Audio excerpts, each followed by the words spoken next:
Bismillahirrahmanirrahim. Assalamualaikum warahmatullahi wabarakatuh. Waalaikumsalam warahmatullahi wabarakatuh. Alhamdulillahirabbil alamin.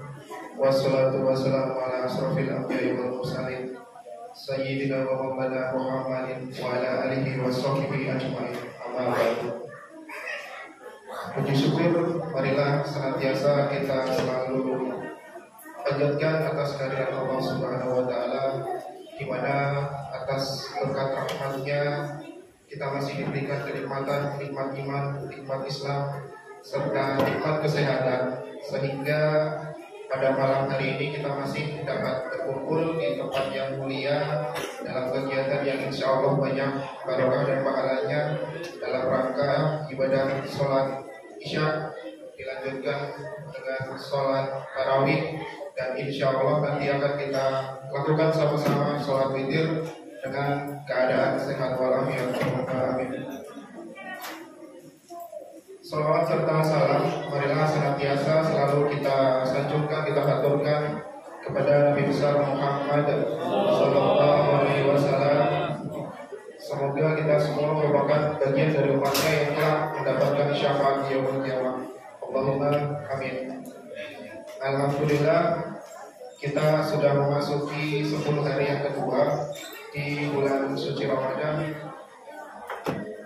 Ramadan adalah bulan suci umat Islam yang penuh dengan rahmat dan ampunan. Jadi banyak sekali pahala-pahala atau potensi-potensi pahala yang bisa kita dapatkan, mulai dari sahur, berbuka, kemudian sholat tadarus, sholat isya, sholat tarawih, sholat witir dan segalanya. Itu merupakan potensi-potensi pahala yang bisa kita dapatkan di dalam bulan suci Ramadan. Di dalamnya tersimpan ajaran-ajaran adiluhung untuk melatih diri dan penyucian jiwa. Ramadan bukanlah bulan kosong yang tidak bisa kita raih apapun di dalamnya. Namun di dalam bulan Ramadan tersimpan banyak sekali faedah atau pelajaran.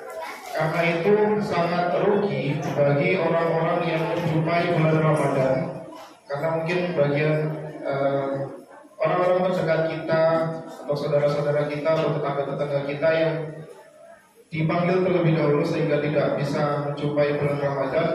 Jadi kita yang masih bisa dipertemukan dengan bulan Ramadan itu akan sangat rugi ketika kita tidak bisa memanfaatkan bulan suci Ramadan.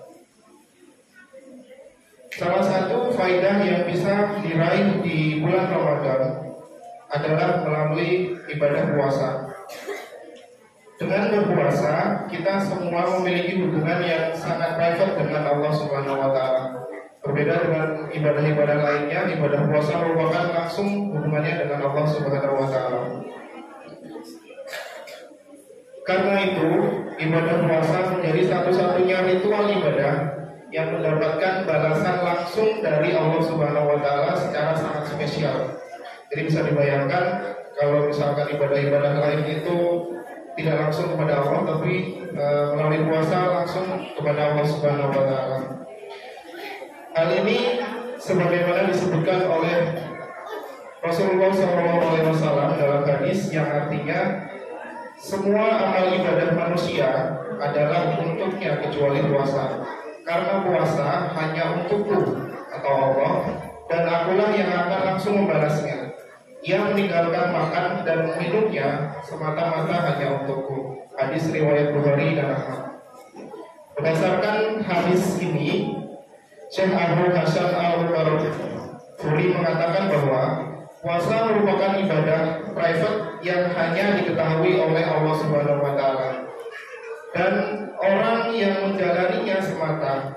Karena itu, puasa menjadi satu-satunya ibadah yang paling minim bercampur dengan sifat ria yang ingin dipuji. Sebab dimensi puasa adalah niat dalam hati, bukan gerakan anggota badan dan sebagainya seperti ibadah yang lainnya.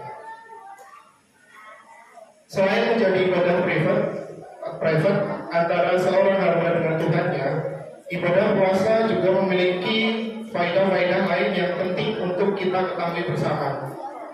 Guna mendalami sebenarnya faedah puasa di bulan Ramadan, Ada 3 faedah yang bisa kita lihat di dalam bulan Ramadan dari sisi atau dari aspek agama, dari aspek sosial maupun dari aspek kesehatan. Yang pertama, faedah puasa dari aspek sosial. Dengan berpuasa, kita semua diajarkan arti sebuah persatuan dan kekompakan di bawah ajaran Islam. Buktinya, kita semua makan di waktu yang sama dan puasa di waktu yang sama juga. Dengan berpuasa, kita juga merasakan rasa lapar yang dirasakan oleh orang fakir ataupun miskin, sehingga mendorong hati kita untuk membantu dan mengasihi mereka. Jadi salah satu faedah puasa dari sisi atau aspek sosial adalah menumbuhkan rasa empati. Bagi kita yang mungkin yang keadaan ekonominya berkecukupan, mungkin bisa saja dengan mudah membeli segala sesuatu makanan yang kita inginkan atau kita ingin beli.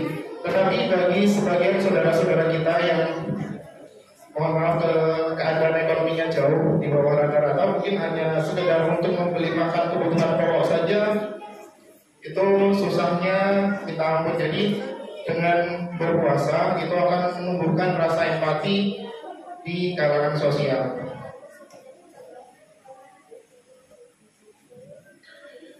Kemudian yang kedua, faedah yang kedua, faedah puasa dari aspek agama. Dengan berpuasa kita bisa meningkatkan keimanan dan ketakwaan kepada Allah Subhanahu wa taala.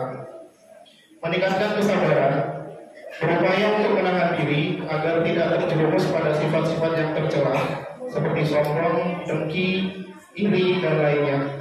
Hal ini merupakan faedah puasa dari aspek agama yang perlu untuk kita ketahui bersama agar puasa yang kita jalani bisa lebih bermakna. Dari aspek sosial mungkin sudah banyak dijelaskan oleh ustaz-ustaz kita, guru-guru kita, bagaimana bulan puasa itu merupakan bulan panen pahala. Jadi segala bentuk pahala bisa kita dapatkan dari setiap kegiatan di bulan suci Ramadan. Bahkan tidur pun juga bisa dikatakan sebagai sebuah pahala. Tetapi tentu saja tidur bukan sembarang tidur, bisa dikatakan sebagai sebuah pahala. Kemudian yang ketiga, faedah dalam aspek kesehatan. Di antaranya adalah bisa memperbaiki sistem pencernaan bagi atau juga bisa membantu menurunkan berat badan dalam jumlah yang sedang. Dengan berpuasa terjadi keseimbangan anabolisme dan katabolisme yang berakibat asam amino dan zat lainnya memberikan manfaat dalam peremajaan sel. Mungkin kalau tidak berpuasa, organ tubuh kita itu bekerja secara terus-menerus, makan tiada henti, minum tiada henti. Nah, dengan adanya berpuasa, maka setidaknya organ-organ di dalam tubuh kita itu memiliki jeda waktu yang singkat. Bisa kita bayangkan, kalau kita bekerja secara terus-menerus saja, kita pasti merasa lelah, kita pasti merasa capek, kita juga butuh istirahat. Begitupun juga dengan organ-organ atau pencernaan di dalam tubuh kita juga pasti merasakan hal yang sama. Cadangan protein yang cukup dalam hati karena asupan nutrisi saat buka dan sahur tidak mengganggu kondisi tubuh, namun menciptakan kondisi tubuh untuk terus memproduksi protein esensial. Hal tersebut dapat terjadi karena di saat kita tidak berpuasa dalam jangka panjang atau berpuasa Ramadan, terdapat penumpukan lemak dalam jumlah yang besar, sehingga beresiko pada sirosis hati. Sedangkan dalam berpuasa Ramadan, fungsi hati jauh lebih aktif dan baik.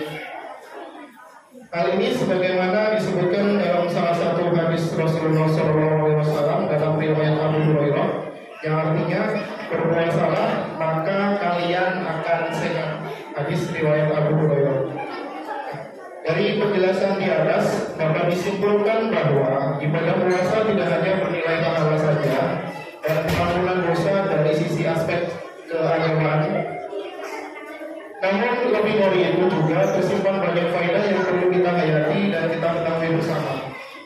Kemudian kita aplikasikan dalam kehidupan sehari-hari dengan kita menjadi seorang hamba yang tidak hanya mengambil faedah puasa dari aspek agama saja, namun juga meraih faedah puasa dari aspek sosial maupun aspek kesehatan. Mungkin itu saja yang bisa saya sampaikan. Segala kelebihan datangnya dari Allah Subhanahu wa Ta'ala dan segala kekurangan datangnya dari saya pribadi. Mohon maaf apabila terdapat banyak kesalahan. Saya akhiri. Wabillahi taufiq wal hidayah. Assalamualaikum warahmatullahi wabarakatuh.